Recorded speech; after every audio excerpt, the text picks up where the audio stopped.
Two children vanish without a trace. No footprints, no evidence, no witnesses, just silence. Then, weeks later, their parents' story changes. On May 2nd, 2025, 6-year-old Lilly Sullivan and her 4-year-old brother Jack disappeared from their family home in rural Nova Scotia. One moment, their voices echoed through the rooms, Lilly playing near the sliding door, Jack rummaging in the kitchen. The next moment, they were gone. No doors slammed, no calls for help, no sign of struggle. They simply vanished. The mist hangs low over the dense forests surrounding their isolated home on Gairloch Road, where towering pines cast long shadows across winding dirt paths. Here, in a landscape as beautiful as it is unforgiving, the wilderness stretches for miles in every direction, the perfect place to get lost, or to hide something. Initially, it seemed a tragic but straightforward case. Two young children wandered away from home. But as days turned to weeks, disturbing inconsistencies emerged. The parents' timeline shifted, details changed, questions multiplied. Why did they claim the children were homesick when witnesses saw them in public the day before? Why did investigators expand their search timeline to 4 days before the reported disappearance? What really happened that morning in May? Before we dive in, let me know where you're watching from in the comments, and if you haven't already, hit that subscribe button to join our community of mystery solvers.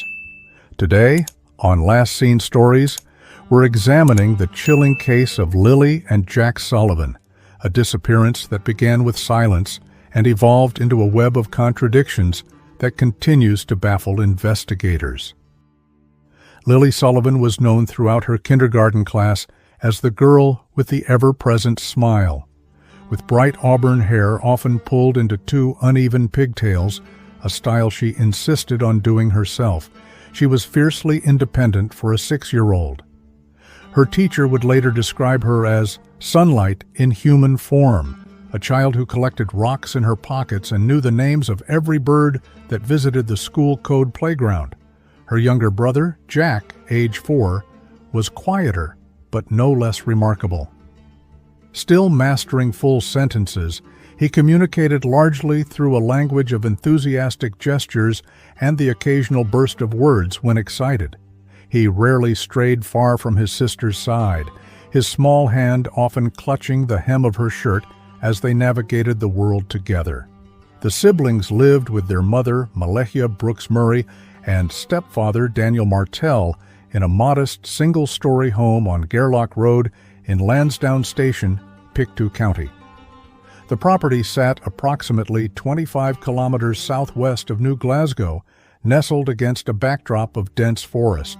Their nearest neighbor was over a kilometer away, isolation that initially seemed peaceful but would later complicate search efforts.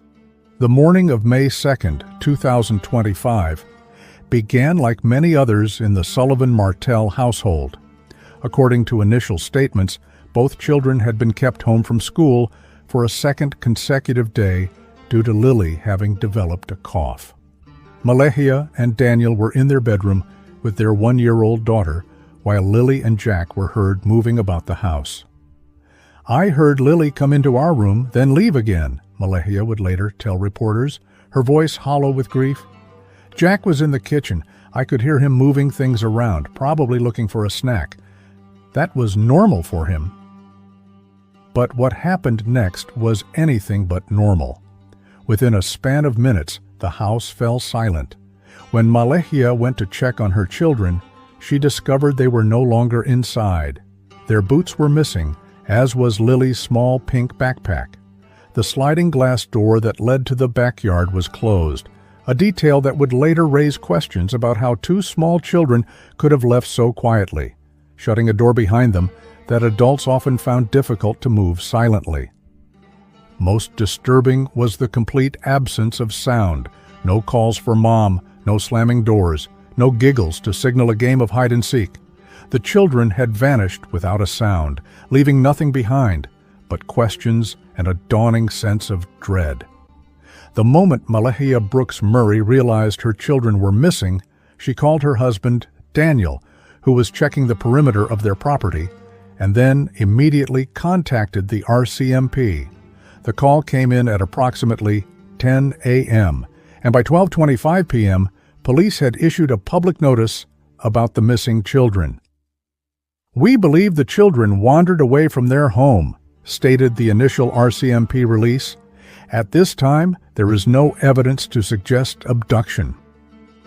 A vulnerable missing persons advisory was quickly issued for Pictou County, mobilizing resources across the region. What followed was one of the largest search operations in the area's recent history. Over 160 trained search and rescue personnel descended upon the rural property, methodically combing through the dense forest that surrounded the Sullivan Martell home. The search area quickly expanded to cover approximately 4 square kilometers of challenging terrain. "We're dealing with extremely difficult search conditions," explained Search and Rescue Coordinator James McPherson on day 2 of the operation.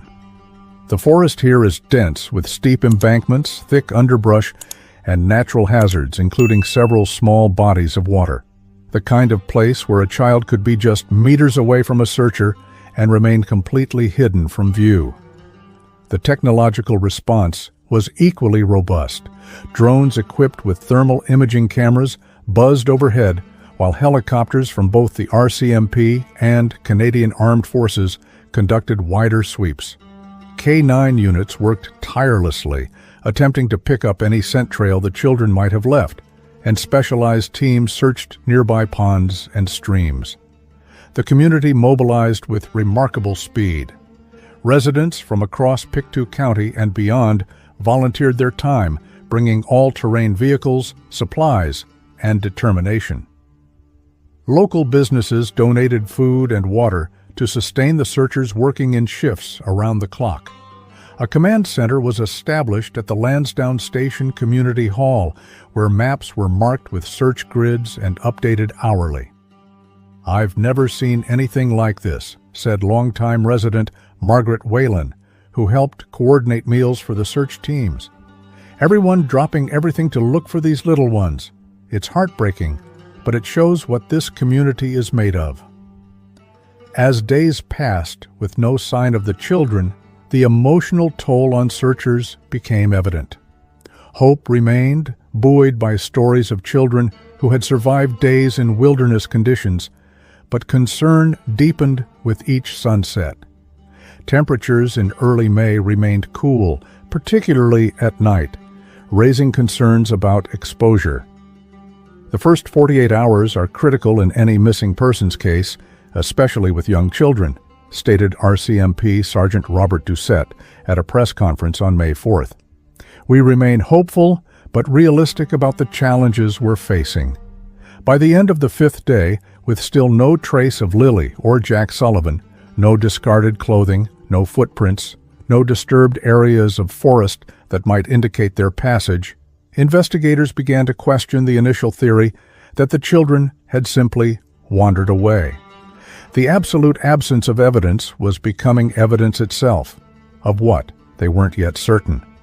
In the days immediately following the children's disappearance, Malahia Brooks Murray and Daniel Martell presented a united account of what had transpired that Thursday morning. Their story, delivered through tear-filled interviews and official statements, painted a picture of a normal day suddenly transformed into a parent's worst nightmare. "They were just playing inside while we were with the baby," Malahia explained during an emotional interview with CBC News on May 3rd. Her hands trembled as she clutched a tissue. "Lily had been coughing the night before, so we kept both kids home from school again. They seemed fine that morning. Jack was in his pajamas, and Lily was wearing her favorite purple shirt with butterflies." Daniel Martell, sitting beside his wife during interviews, would nod in agreement, occasionally filling in details about the timeline. "I heard them in the kitchen around 9:30, he stated. "I remember thinking they were probably getting themselves snacks. Lily is very independent. She likes taking care of her little brother." According to their initial account, the parents were in their bedroom with their 1-year-old daughter when they realized the house had grown unusually quiet. When Malahaya went to check on the children around 10 a.m., she discovered they were no longer inside. Their boots were missing from the entryway, and Lily's book bag was gone from its usual hook by the door. The sliding door was closed, Daniel emphasized repeatedly in those early interviews, a detail that seemed important to him. It's almost silent when it moves. You can barely hear it unless you're in the same room. The kids must have slipped out that way. Both parents insisted that the children had never before left the house on their own. They described Lilly as responsible beyond her years, but not prone to wandering. Jack, they said, followed his big sister everywhere, rarely making independent decisions. She wouldn't have gone far, Malahaya would say, her voice cracking. She knows not to go into the woods. We've always told them both how dangerous it is out there. The family had lived at the Gerlach Road property for just under 2 years. Daniel explained that while the children played in the fenced backyard regularly, they had strict boundaries and had always respected them. Law enforcement initially seemed to accept this account. Early press releases from the RCMP stated they believed the children had wandered away and emphasized there was no evidence of foul play or abduction. Public sympathy poured in for the distraught parents. Neighbors described them as devoted to their children, active in the small community, and devastated by the disappearance. Prayer vigils were organized, and social media campaigns spread the children's photos across Canada and beyond.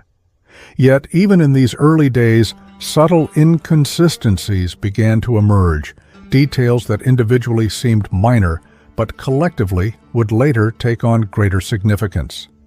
Different interviews yielded slightly different timelines. In one account, Malahaya mentioned hearing Lilly return to the bedroom shortly before the disappearance.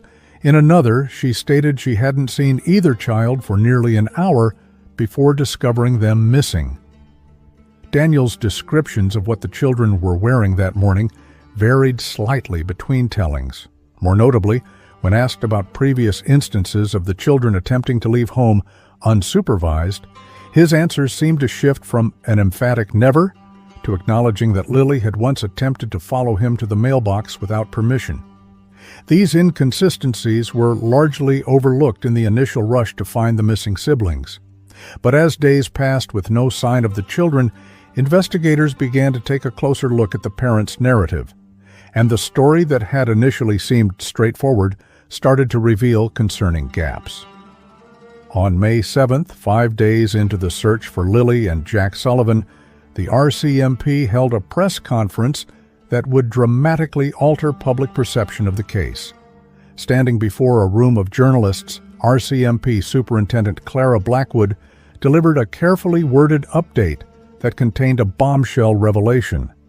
Based on evidence gathered during our investigation, we can now confirm that Lilly and Jack Sullivan were seen in public with family members on the afternoon of May 1st, Blackwood stated.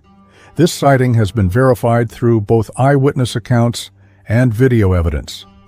The statement directly contradicted the timeline initially presented by the parents, who had consistently maintained that the children had been homesick on both May 1st and 2nd.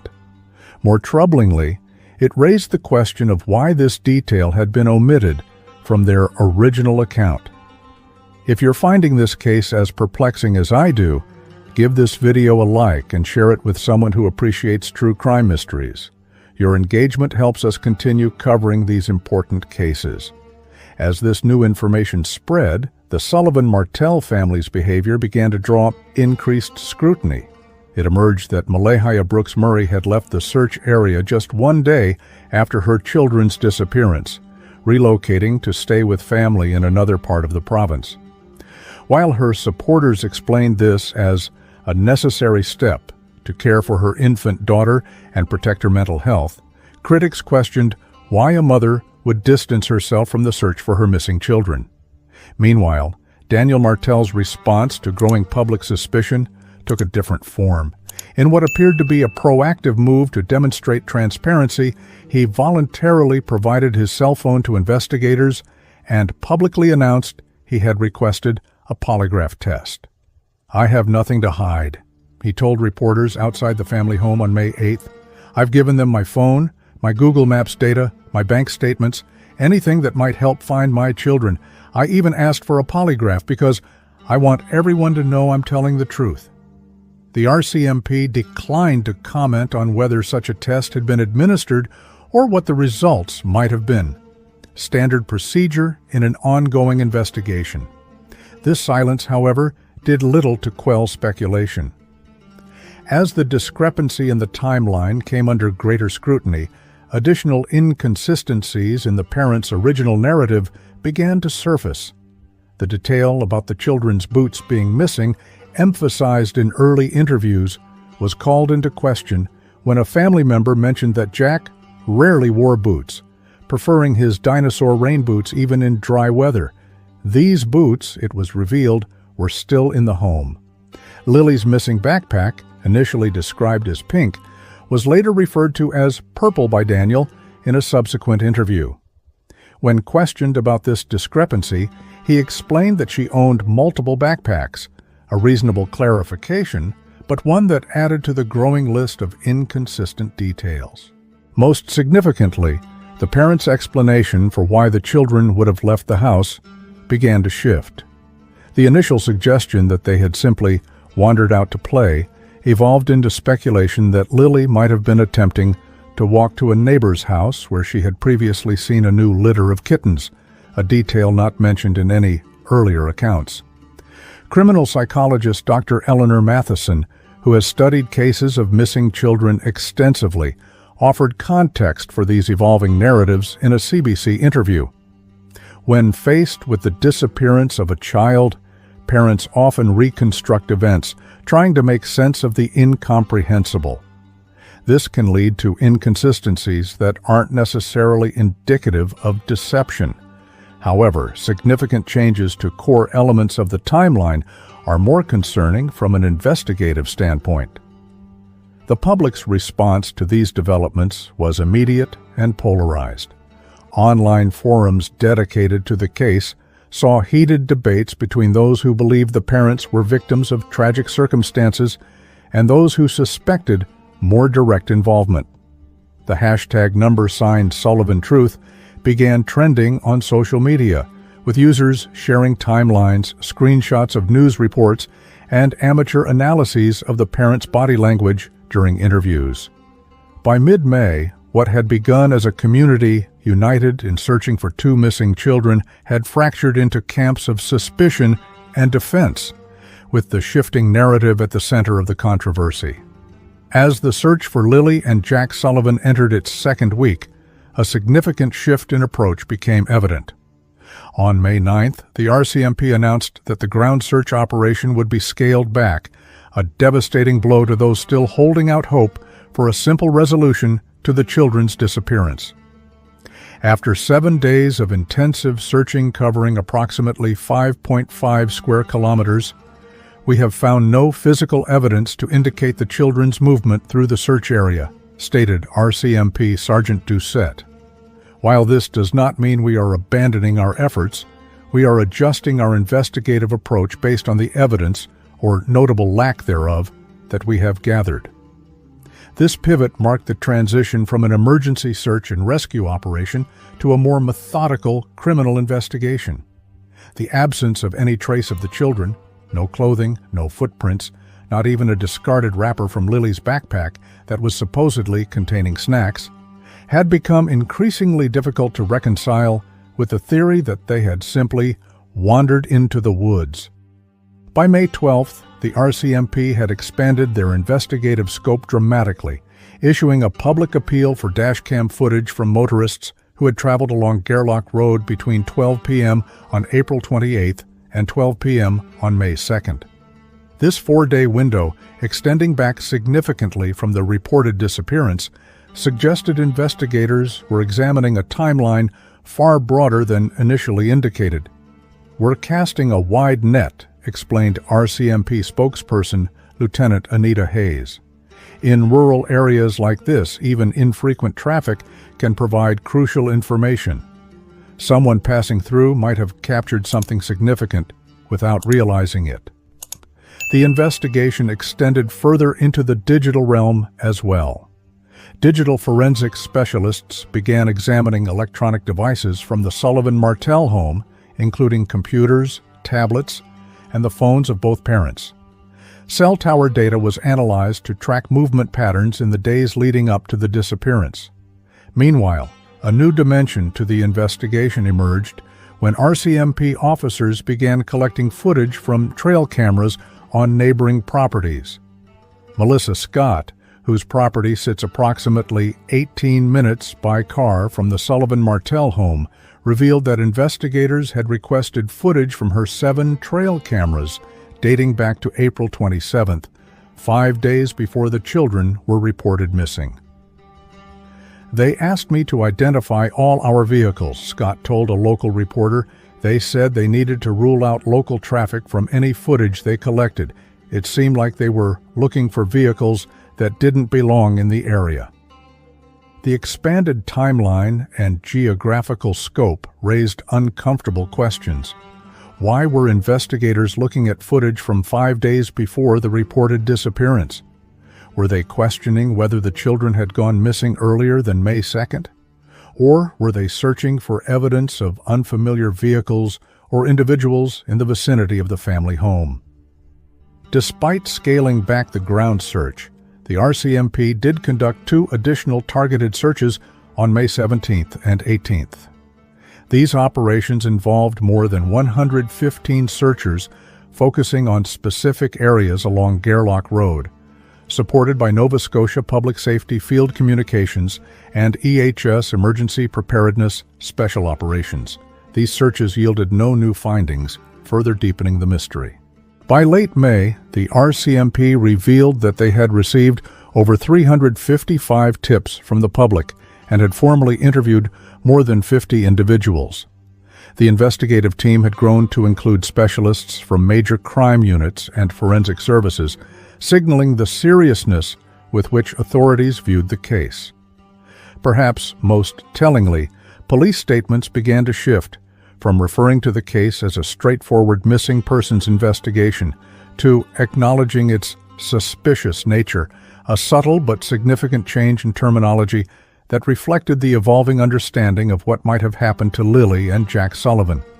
The complete absence of physical evidence continued to be the most perplexing aspect of the case.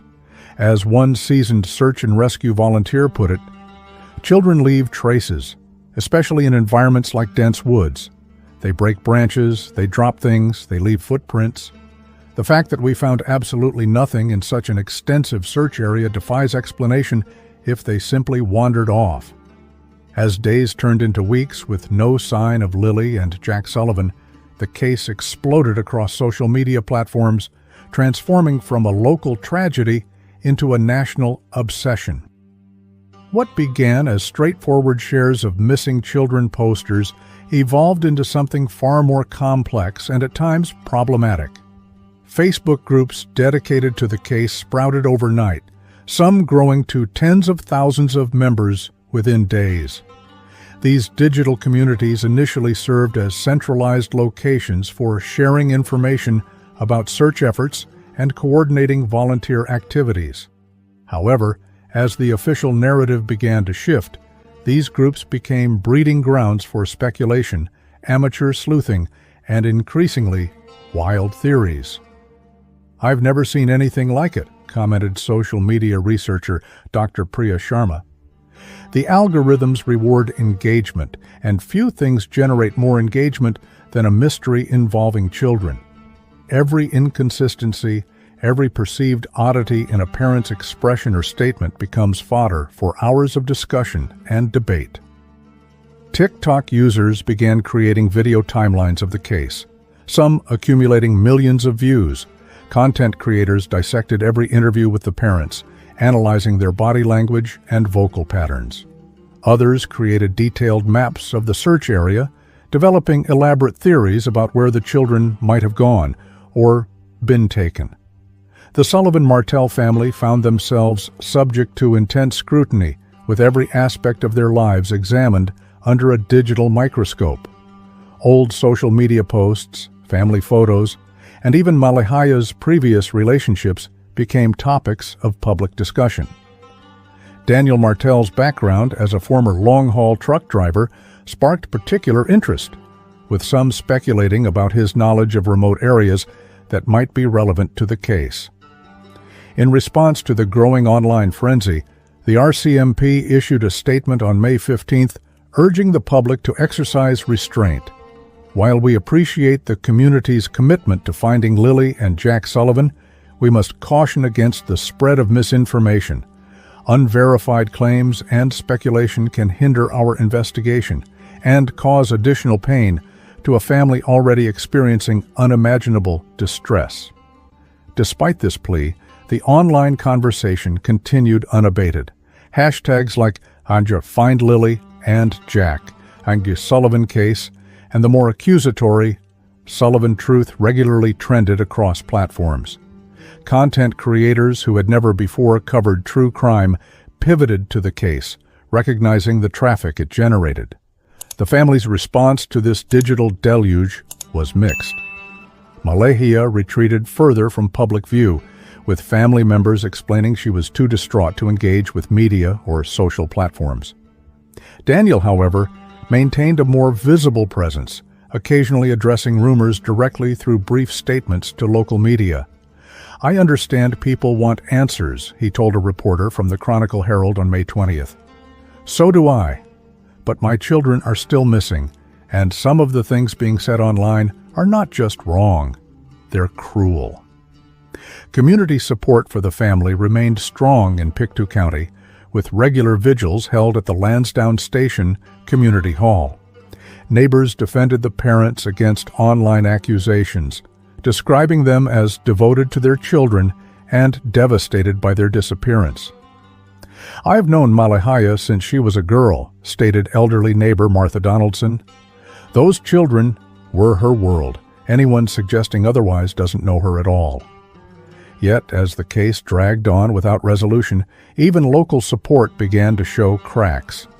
When news broke about the confirmed sighting of the children with family members on May 1st, contradicting the parents' initial timeline, whispered concerns became more vocal. The case highlighted the double-edged nature of social media in missing persons cases. While digital platforms allowed for unprecedented reach in sharing information about the missing children, they also facilitated the rapid spread of misinformation, fueled vigilante-style investigations, and potentially complicated the official investigation. By the end of May, the Sullivan case had become a textbook example of how true crime intersects with social media in the digital age, for better and for worse.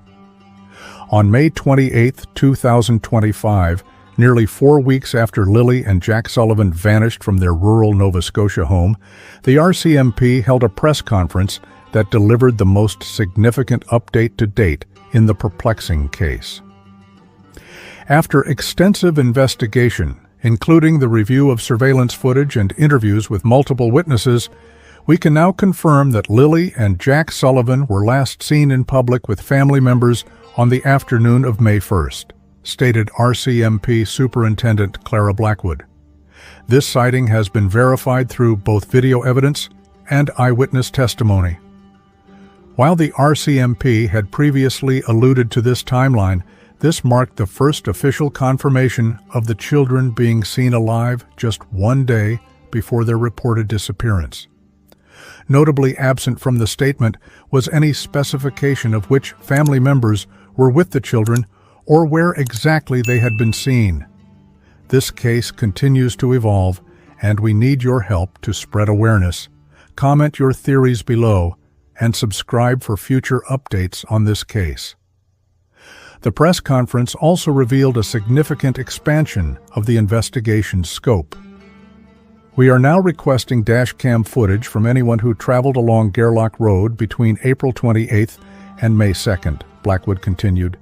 Additionally, we are asking residents within a 10-kilometer radius of the Sullivan-Martel home to check any security cameras, trail cameras, or other recording devices that might have captured activity during this period. This expanded radius, reaching far beyond the initial search area, suggested investigators were no longer focused solely on the possibility that the children had wandered into the immediate surrounding forest.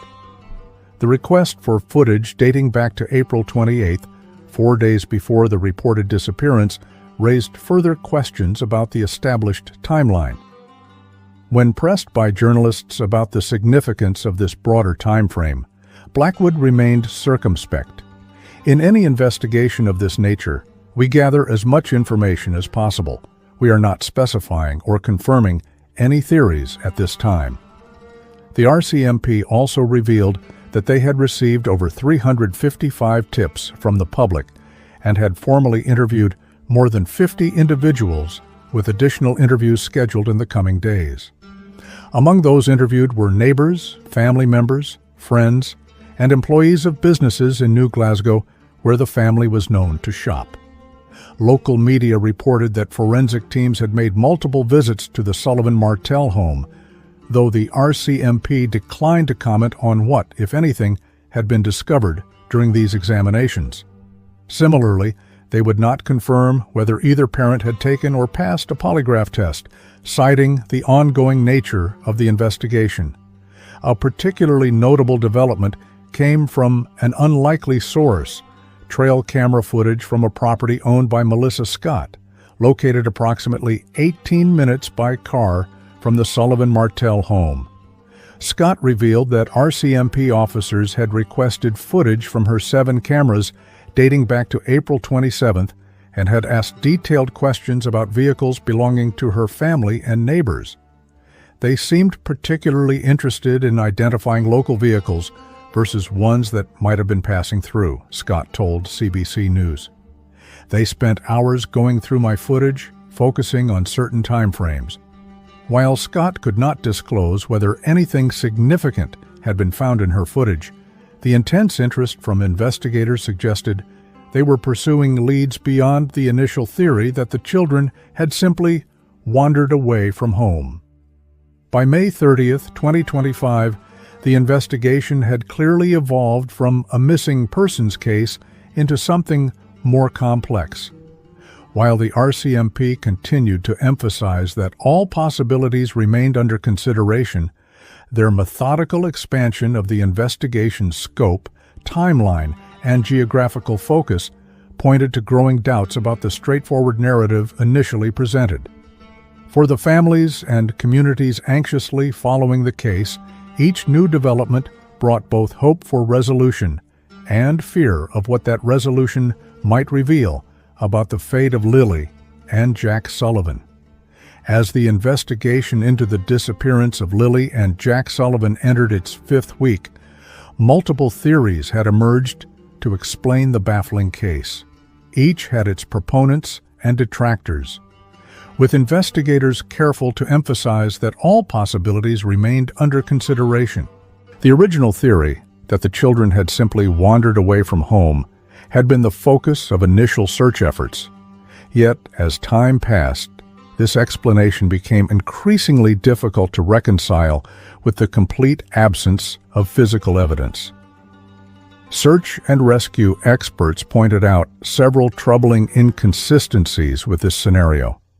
In my 20 years of conducting wilderness searches, I've never encountered a case where children this young traveled far enough to evade detection without leaving any traces, explained veteran search coordinator Thomas Reed. Children don't move through dense forest like adults. They break branches, they disturb undergrowth, they drop things. The complete absence of such evidence is extremely unusual. The wandering theory faced additional challenges when considering Jack's age and reported development level. At 4 years old and described as still developing his verbal skills, experts questioned whether he would have been capable of traveling a significant distance through challenging terrain without becoming visibly distressed or injured. The temperatures on the night of May 2nd dropped to around 5 degrees Celsius, noted meteorologist Diane Lawrence. Without proper clothing or shelter, A child that age would have experienced hypothermia within hours. The fact that extensive thermal imaging detected no heat signatures in the search area strongly suggests the children were not there. As doubts grew about the wandering theory, attention inevitably turned to the family. The shifting timeline and details provided by the parents fueled speculation about possible involvement, either direct or indirect, in the children's disappearance. Criminal psychologist Dr. Eleanor Matheson cautioned against jumping to conclusions. Inconsistent statements from family members in missing persons cases aren't uncommon. The stress and trauma of such situations can affect memory recall and narrative coherence. That said, significant changes to fundamental aspects of a timeline do warrant investigative attention. The confirmation that the children were seen with family members on May 1st, contradicting earlier statements that they had been homesick, represented precisely such a significant change. This discrepancy raised uncomfortable questions. Why would this detail be omitted or altered in the initial account? What else might have been misrepresented? Some theories focused on the possibility of an accident followed by a panicked cover-up. Supporters of this theory pointed to the family's rural location where an accident involving the children might have occurred out of public view, potentially leading to desperate decisions about how to handle the situation. Others suggested the possibility of third-party involvement, someone known to the family who might have had access to the children. This theory gained traction when investigators began examining trail camera footage from properties along Gerlach Road, potentially looking for unfamiliar vehicles in the area during the critical time frame. The most troubling theories involved intentional harm. While no evidence had been publicly presented to support such speculation, the methodical expansion of the investigation, including multiple forensic examinations of the family home, suggested authorities were considering all possibilities, however difficult. Law enforcement officials remained deliberately vague about which theories they were prioritizing, a standard approach in active investigations. "We are pursuing multiple avenues of inquiry," stated RCMP Sergeant Robert Doucette. "Our primary focus remains finding Lilly and Jack Sullivan." Dr. Emily Collins, who specializes in cases of missing children, offered context for the investigative approach. In cases like this, where the evidence doesn't clearly support a single theory, investigators must balance multiple possibilities simultaneously. The expanded timeline and geographical scope of this investigation suggests they're working to either rule out or confirm several distinct scenarios. What remained undisputed was the statistical reality facing the investigation. As weeks passed without any sign of the children, the likelihood of a positive outcome diminished significantly. While stories of children found alive after extended periods do exist, they represent rare exceptions rather than the norm. For the residents of Pictou County and the thousands following the case across Canada and beyond, the theories themselves had become a source of both hope and dread. Hope that understanding what happened might still lead to finding the children, and dread about what the truth might ultimately reveal about their fate. 28 days have passed since Lilly and Jack Sullivan vanished from their rural Nova Scotia home. 28 days of searching, investigating, speculating, and hoping. 28 days during which a community rallied, a nation watched, and a family's narrative shifted in ways that continue to raise questions. As of May 30th, 2025, the investigation remains active and ongoing. The RCMP continues to process evidence, conduct interviews, and follow up on the hundreds of tips that have poured in from across Canada and beyond. Their most recent public statements emphasize their commitment to finding answers while acknowledging the challenges posed by a case where physical evidence remains frustratingly scarce. What began as a seemingly straightforward, if tragic, case of children wandering away from home has evolved into something far more complex. The confirmed sighting of Lilly and Jack with family members on May 1st, contradicting earlier accounts, changed the trajectory of both the investigation and public perception. The expanded timeline, the methodical collection of footage from properties kilometers away from the Sullivan Martell home, and the involvement of major crime units all point to an investigation that has moved well beyond its initial parameters. Yet for all the developments and revelations, the central question remains unanswered. What happened to Lilly and Jack Sullivan? Where are these two young siblings who vanished without a sound on a quiet May morning? The search for truth continues. Local residents report that unmarked police vehicles still regularly appear along Gairloch Road. Forensic teams have made multiple visits to the family home. Investigators continue to review footage, conduct interviews, and piece together the events surrounding the disappearance. For those following this case, it serves as a stark reminder of how quickly a normal day can transform into a nightmare, how isolation that once seemed peaceful can become threatening, and how a narrative that initially appears straightforward can reveal unexpected complexities. If you appreciate this type of in-depth coverage, please subscribe to Last Seen Stories, leave your thoughts in the comments below, and turn on notifications so you don't miss any updates on this case.